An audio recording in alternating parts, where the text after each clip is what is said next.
자, 우리가 이 성공이라는 주제에 대해서 이야기를 이어나가 봅시다.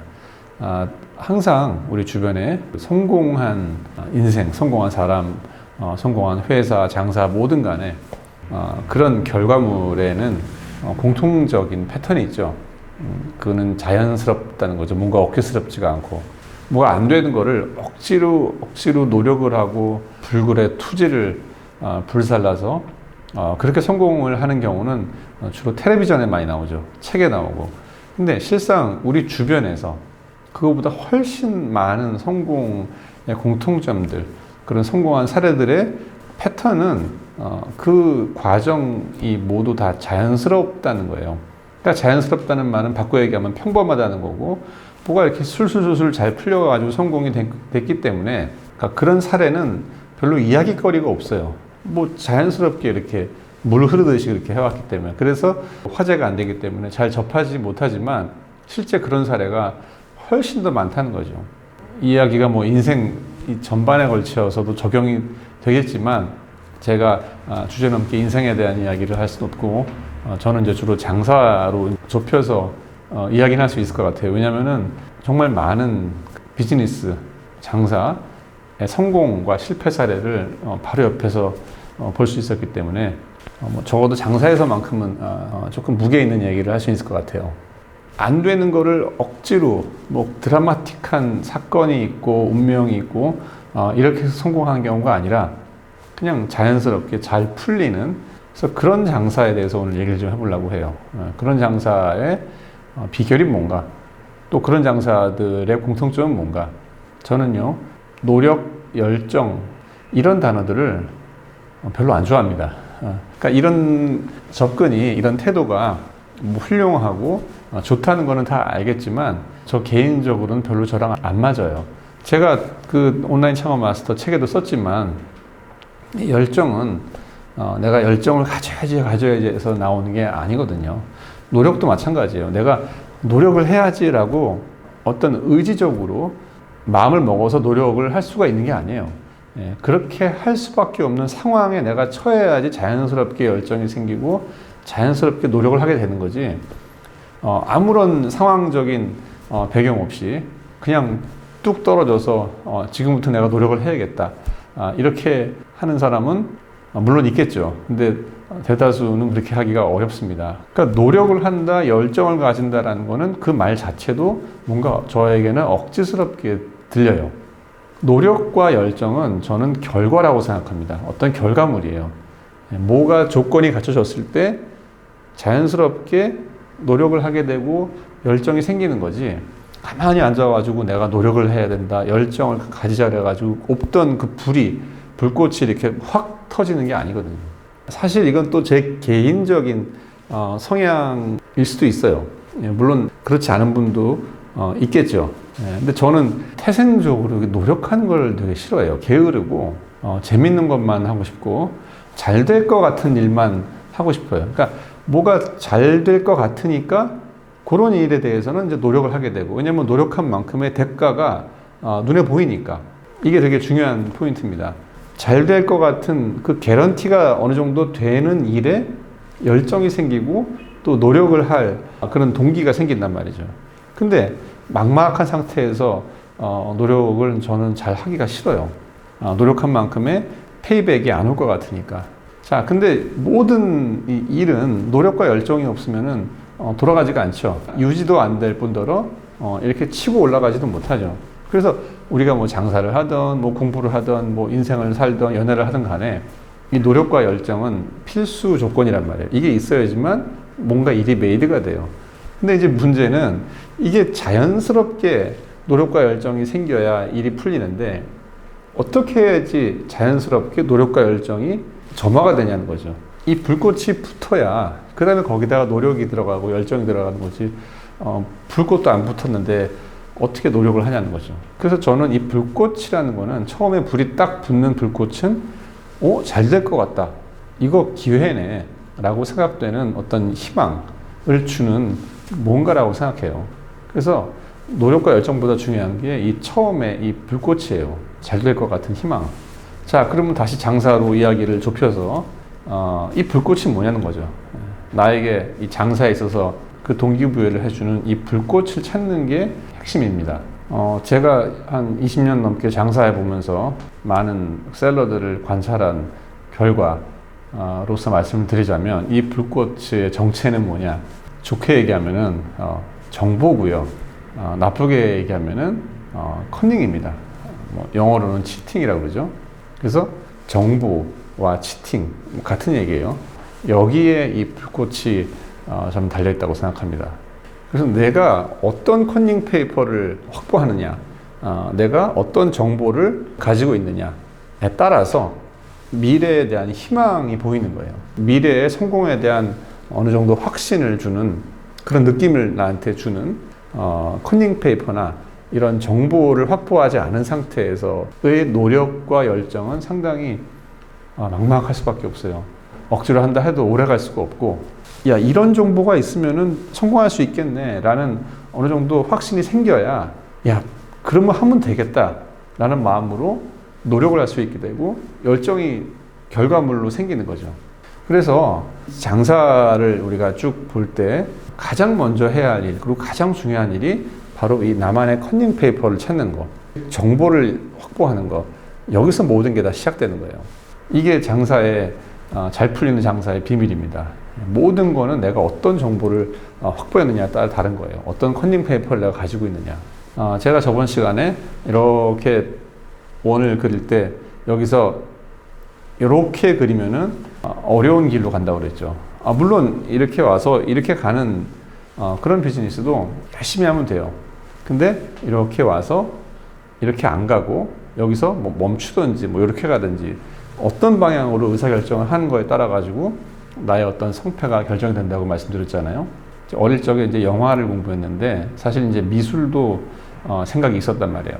예를 들어 가지고 뭐 풍경화를 이렇게 해서 이렇게 그린다는 얘기는 더 실물하고 똑같이 그린다. 더 햇살을 표현한다. 거기에다가 어떤 의미를 부여한다. 그러니까 이런 모두가 다 인정하고 동의하는 그런 장르의 게임을 한다는 거죠. 저는 이렇게 와가지고 이리 가기가 싫었단 말이죠. 이 길은 너무 노력을 많이 해야 되고 너무 열정을 많이 가져가야 되고 경쟁자도 많고 나는 뭔가 다르게 여기서 그리고 싶어야 될 것 같은 느낌은 있는데 어떻게 해야지 남들과 다르게 하면서도 상업성이 있을까? 그런 고민을 할 때 정보가 필요하다 이런 생각을 한 거예요. 그런 정보를 어디서 구하느냐? 어쨌든 한국과 미국은 그러니까 문화적으로나 상업적으로 격차가 있잖아요. 그러면 미국의 그 당시에 이제 90년대인데 그 당시에 가장 현대적이고 상업적으로 인정을 받는 작가들의 그림을 보면은 내가 따라할 수 있겠다. 따라해서 한국에 이제 그런 식으로 그림을 그리면은 시장이 있겠다. 이런 저는 생각을 한 거죠. 컨닝을 할 생각을 한 거죠. 작가를 꿈꾸는 사람이 뭐 컨닝을 한다. 물론 이제 거기에 대한 방어 논리도 많아요. 아트는 뭐냐, 뭐 작품이란 뭐냐, 미술은 어떻게 정의하느냐, 거기에 상업이라는 개념이 어떻게 들어가느냐. 그래서 뭐 충분히 방어를 할 수 있지만 뭐 비난은 제가 달게 받겠습니다. 어쨌든 저는 이 그림으로 상업적인 성공을 일단 작전을 짰기 때문에 그랬을 때 내가 필요한 거는 한국에 아직 한국 사람들이 전혀 모르는 미술계가 잘 모르는 아주 최신의 작가들이 상업적으로 성공한 작가들이 그리는 그 패턴들 원을 그릴 때 여기 와서 어떤 식으로 그리는지를 봐야겠다. 그 당시는 좀 뭐 인터넷도 없고 그러니까 이제 책과 잡지가 전부인데 미국에서 이런 작가들의 그림을 가장 잘 보여주는 책이 아틴 아메리카라는 책이란 말이에요. 그래서 저는 아틴 아메리카 책을 봤어요. 보고 이런 식으로 표현하는구나. 이런 게 유행이구나. 이런 게 잘 팔리는구나. 그래서 그걸 저는 본 거죠. 그래서 그 책을 저는 단연간 계속 봤기 때문에 그림에 대해서 자신이 있던 거예요. 야, 이런 식으로 그리면 엄청 잘 팔리겠네. 이건 대박이네. 이 사람은 풍경을 이런 식으로 재해석하는 거구나. 풍경의 어떤 라인을 그리는 게 아니라 풍경이 주는 느낌만 뽑아가지고 그 느낌을 컬러로 재해석해가지고 표현하는구나. 어떤 사람은 컬러는 싹 다 제하고 그 풍경의 어떤 그 스트럭처 그것만 따가지고 이거를 도형으로 만드는구나.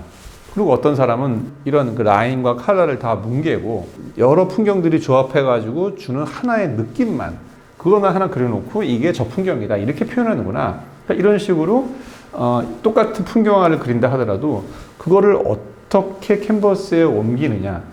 뭐 호크니가 이런 얘기 했잖아요. 미술에서 가장 중요한 게 나는 지금 뭘 보고 있는가를 정의하는 거다. 그러니까 똑같은 풍경을 보더라도 나는 지금 감정을 보는 거냐, 라인을 보는 거냐, 이 매스감을 보는 거냐, 난 도대체 뭘 보는 건가, 이거를 어떻게 정의하느냐에 따라서 나의 그림이 정해진다고 했잖아요. 그래서 이 정의하는 거를 가만히 앉아가지고 나는 뭘 정의하느냐 이렇게 생각해서 할 수도 있지만 저는 성향상 그런 것보다는 바로 베낄 걸 찾은 거예요. 그 베낄 걸 찾는 그 커닝 페이퍼로 뭐 영어로 이제 치치라고 하는데 아트 인 아메리카라는 그 잡지를 잘 찾은 거죠. 그래서 이게 저의 정보예요. 이게 저의 커닝 페이퍼고. 그래서 이런 성공에 대한 어떤 확신을 줄 만한 커닝 페이퍼가 확보가 되니까 갑자기 그림에 대한 열정이 생긴 거죠. 야, 빨리 캔버스 사야겠다. 빨리 물감 사야겠다. 빨리 그림 그려야겠다. 그래서 이 노력과 열정은 이 확보된 성공을 확신해 보이는 이 정보, 커닝 페이퍼가 확보되었을 때 나오는 결과물이라는 거죠. 이 장사도 마찬가지란 말이에요. 제가 코즈니를 할 때 뭐 제가 장사를 뭐 기존에 했던 것도 아니고 제가 뭐 이런 쪽에 뭐 공부를 한 것도 아니고 방금 말씀드린 대로 전 영화 공부한 30살 군대 갔다 온 애인데 인테리어 홈데코 장사를 어떻게 하냔 말이죠. 가구나 인테리어 소품에 대해서 인사이트가 없단 말이에요. 그걸 내가 어떻게 처음부터 생겨요. 그래서 저는 무슨 생각이 들었냐면은 이것도 정보가 필요하다. 뭐 그 당시에는 뭐 이렇게 개념화된 생각은 아니었지만 그냥 무의식적으로 당연히 정보가 필요하지라는 생각이 든 거죠. 뭐 아트 인 아메리카랑 같은 원리인 거죠. 그래서 생각한 게 뭐냐면은 분명히 우리나라보다 선진국은 이런 홈데코, 인테리어, 가구, 이 산업, 이 디자인이 훨씬 더 발달되어 있는 거고, 뭐 저는 이제 운 좋게 유학 생활을 했기 때문에 이제 그걸 좀 본 거죠. 외국이 훨씬 세련된 걸 내가 아니까. 그리고 거기에 브랜드들이 많을 거 아니에요. 전 세계적으로. 그럼 무슨 생각이 들었냐면은 그럼 우리나라보다 앞서가 있는 그런 나라들의 내가 하려고 하는 이 사업에 그 브랜드들의 상품을 보니까 다 메이드 인 차이나, 메이드 인 인디아였단 말이에요. 메이드 인 USA는 없죠. 왜냐면 비싸니까. 그럼 제가 든 생각이 이런 브랜드들이 거래하는 공장, 그 상품들을 내가 가가지고 사올 수 있으면은, 그럼 되겠네. 그런 생각이 든 거죠. 그래서 이때 중요한 정보는 뭐냐면은, 일단은 한국 사람들이 좋아할 법한 디자인인데 조금 앞서가는 그 브랜드는 뭐냐? 내 카테고리에. 그래서 그 브랜드를 찾은 거예요. 왜냐하면 가구 인테리어 소품도 워낙 세련된 브랜드들이 많은데 너무 세련되면 또 이게 한국에서 안 팔리거든요. 그러니까 알맞게 한국 사람들이 좋아할 법한 그런 브랜드를 제가 쫙 리스팅을 한 거예요. 두 번째는 그 브랜드 중에서 또 아이템을 찾은 거죠. 어떤 류의 아이템들이 한국 사람들이 좋아할까? 그 당시에 이제 홈페이지는 없었으니까 이제 매장을 가가지고 이제 상품들을 많이 본 거죠. 그리고 또 종이 카탈로그가 있으니까 카탈로그 보면서 요런 거 한국에 잘 팔리겠네. 그래서 저는 가위질을 하네요. 그래가지고 이렇게 스케치북 같은 걸 만들고 거기다가 그 브랜드에 잘 팔릴 것 같은 아이템들을 제가 오려가지고 이렇게 다 붙였죠. 그 다음에 세 번째로 한 일이 뭐냐면은 이제 무역박람회라는 건 저는 이제 어디서 주워들어서 알고 있었으니까 무역박람회에 가서 스케치북을 들고 가가지고 그 브랜드들의 상품이 있는지 없으면은 유사한 상품이 있는지 그걸 찾기 시작한 거예요. 그래서 원래 기대했던 것만큼 제가 찾고자 하는 그 브랜드의 OEM 공장을 다 찾지는 못했는데 찾았어요, 몇 개는. 그리고 그 브랜드의 OEM 공장은 아니지만 또 그거를 유사하게 만드는 또 공장도 찾았고, 그리고 이게 한 일회성으로 간 게 아니라 1년에 2번 열리는 거 꼬박꼬박 가고 또 그 다음 해도 가고 이러면서 이런 방향으로 내가 정보를 찾겠다고 작전을 짰기 때문에 시간이 가면 갈수록 정보의 양도 많아지고 제가 애초에 의도했던 그 정보에 적중되는 그런 그 불스아이에 딱 맞는 상품들에 대한 정보도 많이 생겼죠. 그래서 이렇게 정보가 모이면은 남들보다는 훨씬 잘 될 것 같은 가능성이 올라갔기 때문에 거기에 이제 열정과 노력은 이제 그 부가적으로 후차적으로 이제 들어간 거죠. 그 다음부터는 장사가 이제 술술술술 풀린다는 거죠. 자연스럽게. 자, 그러면 여러분들은 여기서 뭘 배우겠냐는 거죠. 일단 순서죠. 노력과 열정을 먼저 하기 전에 정보라는 거를, 컨닝 페이퍼라는 거를 먼저 확보를 해야 되는구나. 남이 안 가지고 있는, 남보다 앞선 그런 정보를 먼저 내가 확보를 해야 되는구나. 그 다음에 이제 일을 시작해야 되는구나. 그래서 일의 순서를 여러분들이 먼저 바꿔야 돼요. 이게 첫 번째 아셔야 될 거고, 두 번째 여러분들이 아셔야 될 거는 어떤 종류의 정보를 내가 얻어야 될지, 이걸 작전을 짜야 되는 거예요. 그냥 아무 정보나 열심히 찾자, 뭐 되는 대로 뭐 비슷한 거는 다 내가 긁어보자, 이게 아니라 이 시장에서 내가 성공하려면은 어떤 종류의 정보를 내가 얻어야지 성공할 수 있을까. 저 같으면은 한국보다 앞선 선진국 브랜드들의 OEM 공장, 그 상품들을 먼저 내가 알아야겠다. 그거를 가위질해 가지고 스케치북에 붙여야겠다. 이 작전을 제가 짠 거죠. 이 의사결정을 한 거죠. 그러니까 여러분들도 어떤 종류의 정보를 모아야지 내가 이 시장에서 내가 경쟁력을 가질 수 있겠다라고 생각하는 그 작전을 짜는 게 두 번째인 거예요. 이 이야기가 전혀 낯선 게 아닌 게, 우리가 과거에 한국에서 성공한 비즈니스들 보면요, 다 이거예요. 이게 뭐냐면은 벤치마킹이죠. 한국에서 뭐 열심히 노력해가지고 성공한 회사도 물론 있지만 확률적으로 보자는 거죠. 크게 성공한 회사들 보면요, 거의 다 그 당시 한국보다 잘 살았던 나라들에서 유행했던 아이템, 아직 한국에 들어오지 않았던 브랜드, 아직 한국에서 낯설었던 모델, 그런 것들을 먼저 운이 좋아서 외국에 가가지고 접한 사람들이 그걸 한국에 들여와가지고 성공한 경우가 대부분이에요. 항상 대박난 아이템, 대박난 비즈니스, 대박난 사람들 보면은 다 외국에, 여기서 이제 외국이라는 걸 여러분들을 조금 이 메타포적으로 이해했으면 좋겠어요. 그 외국이란 뜻은 뭔가가 진입장벽에 있는, 뭔가가 떨어져 있는 그런 곳의 정보라는 거죠. 그런 사람의 정보. 내가 지금 장사를 하려는 이 판, 여기서 플레이하고 있는 경쟁자들이 잘 모르는, 낯설어하는, 근데 앞서 있는, 뭐 그게 이제 장사의 경우 이제 외국이겠죠. 선진국, 미국, 일본, 뭐 유럽 이런 나라들, 그런 나라에 가서 뭐 그 당시에는 인터넷이 없었으니까 갈 수밖에 없었죠. 그렇기 때문에 더 장사가 쉬웠던 거예요. 성공하기가. 왜냐하면은 그걸 볼 수 있는 사람이 많지가 않았기 때문에.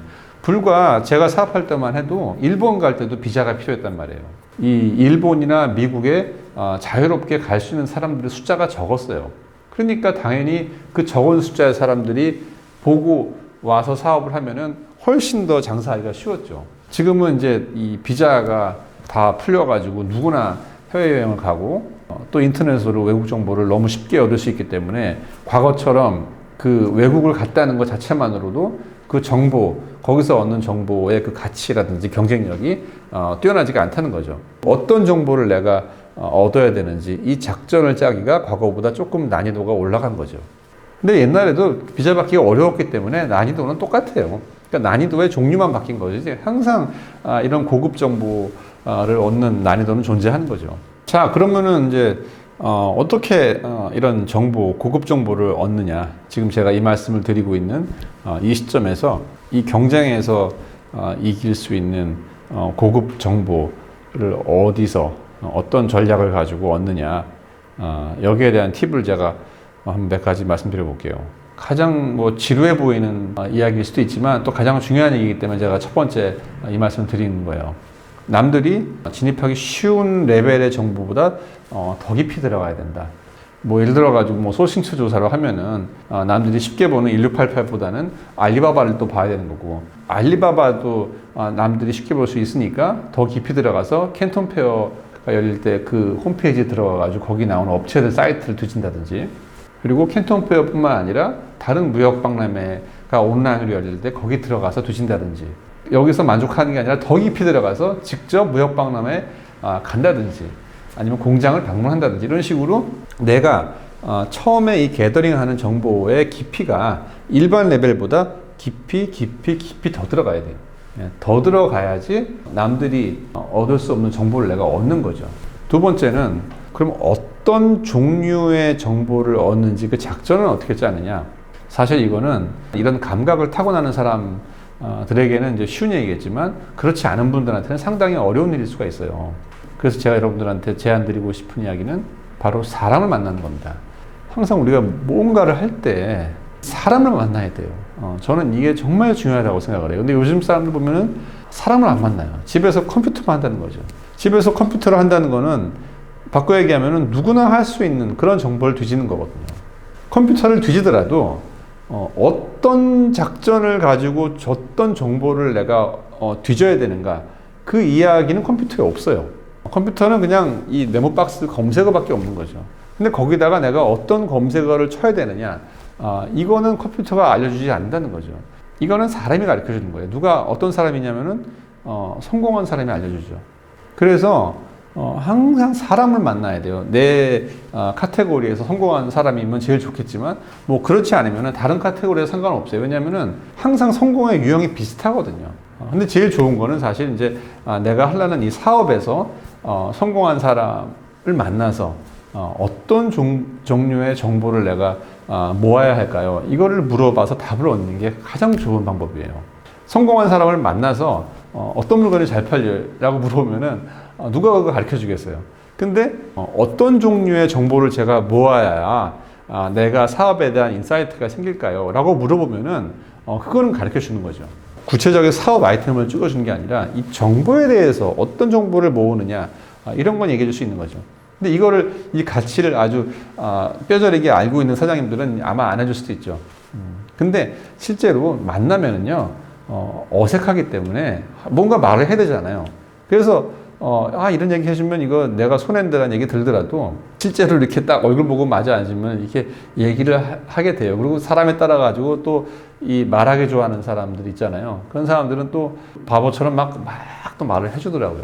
저도 약간 이제 그런 경향이 좀 있는데, 어찌됐든 간에 만나기로 해서 앉았는데 상대방이 그걸 물어보고 내가 그 얘기를 안 해주면은 어색해지니까 그 어색함을 깨기 위해 가지고 이걸 내가 왜 얘기하고 있지? 이런 생각이 들어도 줄줄줄줄 얘기를 해준단 말이죠. 그래서 이 만나는 게 중요해요. 어떻게 만나느냐? 거기에 이제 열정과 노력이 들어가야겠네요. 어떤 식의 수단과 방법을 가리지 않더라도 일단 만나야 되는 거죠. 뭐 그렇다고 스토커가 들어가는 건 아니지만, 일단은 이제 결과물이 중요하기 때문에 여기저기 시도를 많이 하는 거는 저는 중요하다고 생각합니다. 그리고 또 뭐 어디서 얻어 걸릴지 모르잖아요. 오늘 제가 드린 이야기는 모든 사람들한테 적용되는 이렇게 제너럴한 이야기는 저는 아니라고 생각해요. 제가 초반에도 설명드렸다시피 저처럼 노력하기 싫어하고 의지가 약하고 또 게으른 사람, 이런 분들을 위해서 제가 드리는 말씀입니다. 제 주변에도 저같지 않은 사람들 많아요. 노력하고 공부 열심히 하고 꾸준히 하나를 파는 분들이 많죠. 그래서 저는 그런 분들이 또 부럽기도 해요. 근데 한 가지를 이렇게 열심히 파가지고 일하시는 분들도 그 결과가 더 상업적으로 성공을 하려면은 결국엔 또 카피가 필요합니다. 결국엔 또 정보가 필요해요. 양자택일의 이슈보다는 둘 다 중요한 거예요. 근데 이왕이면은 제가 설명드린 대로 성공에 대한 확신을 주는 정보를 먼저 얻은 다음에 그 다음에 노력과 열정을 쏟아붓는 게 더 자연스럽다는 거죠. 이거 없이도 이걸 할 수 있겠지만, 이런 분들도 사실 이게 있으면 이걸 더 잘할 수 있을 거예요. 자, 제가 오늘 여러분들한테 드린 이야기가 너무 뻔한 얘기 같나요? 제가 경험한 바로는 절대 그렇지 않습니다. 이 장사, 특히 온라인 커머스 하시는 분들 만나서 얘기를 해보면요, 어떻게 일을 할지에 대해서만 생각을 하고, 그 일을 하기 전에 내가 어떤 정보를 얻어야 되느냐, 이 부분에 대해서는 많이 생각을 안 하시고 실제로 많이 안 하세요. 지겹다고 생각을 해요. 빨리 액션부터 하고 싶은 거죠. 근데 이 정보를 얻는 일이 왜 지겹냐? 어떤 정보, 어떤 종류의 정보를 얻는지에 대한 방향성을 못 잡아서 그런 거죠. 내가 정보를 모으는 만큼 이 성공 확률이 올라가는 그런 종류의 정보를 그분들이 모으신다면은 이 정보를 모으는 일이 재밌겠죠. 하지만 이 정보를 모으는 게 마치 그냥 숙제하듯이 팔굽혀펴기 하듯이 그런 태도와 그런 작전으로 정보를 모으면 사실 이 정보 얻는 일이 재미가 없죠. 그래서 정보의 작전을 잘 짜야 되는 거죠. 저번 시간에 이어서 우리가 이제 성공이라는 이 토픽을 놓고 그냥 막연하게 성공이 아니라 조금 더 전략적으로 접근하기 위한 얘기를 좀 드렸습니다. 오늘 여기까지 하겠습니다, 여러분. 고맙습니다.